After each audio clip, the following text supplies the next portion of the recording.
சிறு வயதிலிருந்து 165 வாடிவாசல் மூலம் காளைகளை அவிழ்த்து ரேணுகாதேவி என்ற பெண்மணி தான் வளர்த்து வரும் காளைகளுக்கு உணவளிக்க முடியவில்லை என்று கண்ணீர் மல்க பேட்டியளித்துள்ளார்.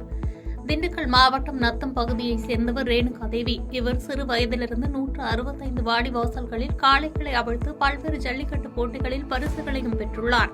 தற்போது இவருக்கு திருமணமாகி 2 குழந்தைகள் உள்ள நிலையில் இவரது கணவருக்கு கடந்த சில மாதங்களுக்கு முன்பு விபத்து ஏற்பட்டு நடக்க முடியாமல் இருந்து வருகிறார். இதனால் தங்களின் குழந்தைகளை வளர்க்க முடியாமலும் தற்போது வளர்த்து வரும் 2 காளைகளுக்கு உணவளிக்க முடியாமலும் இருந்து வருவதாகவும், எனவே கருணை அடிப்படையில் தனக்கு ரேஷன் கடை விற்பனையாளர் பணி வழங்க வேண்டி மாவட்ட ஆட்சியரிடம் மனு அளிக்க வந்திருப்பதாகவும் கண்ணீர் மல்க பேட்டியளித்தார். திண்டுக்கல் மாவட்டம் நத்த விளாம்பட்டி. நான் இருக்கிறது இடையப்பட்டில் இருக்கேன். நான் சின்ன வயசுல இருந்து 5 வயசுல இருந்து நான் ஜல்லிக்கட்டு காலை வளர்த்து வரேன். என்னோட காலை இதோ செகண்ட் காலை 2 காலையும் 170 வாடியில் அவுத்திருக்கேன். திருச்சி மாவட்டம், சிவகங்கை, கோயம்புத்தூர், மதுரை மாவட்டம், திருப்பூர் எல்லா மாவட்டம் என்னோட காலை வெற்றி பெற்றது.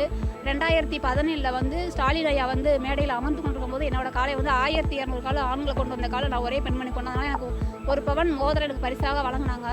அதுக்கப்புறம் 2017 நான் அவார்டு வாங்கியிருக்கேன். ஜல்லிக்கட்டு வீர தமிழ்ச்சி அவார்டு வாங்கியிருக்கேன். இது வரைக்கும் என்னோட காலையே நான் விற்கல. நம்மளோட பணத்து கேட்டாங்க 5 லட்சம் ரூபாய்க்கு. என்னோட காலையை நான் விற்கல. கூலி வேலை பார்த்து என்னோட காலையை நான் மெயின்டைன் பண்ணிக்கிட்டேன். நான் BCom CA படிச்சுக்கிட்டு என்னோட காலையும் பார்த்துக்கிட்டேன். இப்போ எனக்கு கல்யாணம் ஆகி 2 குழந்தைங்க இருக்காங்க.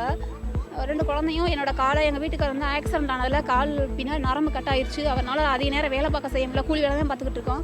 இதனால எனக்கு என்னோட காலையை வளர்க்க நான் உணவு வாங்கி கொடுக்க முடியல. என்னோட காலையை ஒழுங்காக மெயின்டைன் பண்ண முடியல. குழந்தையும் பார்த்துக்க முடியல.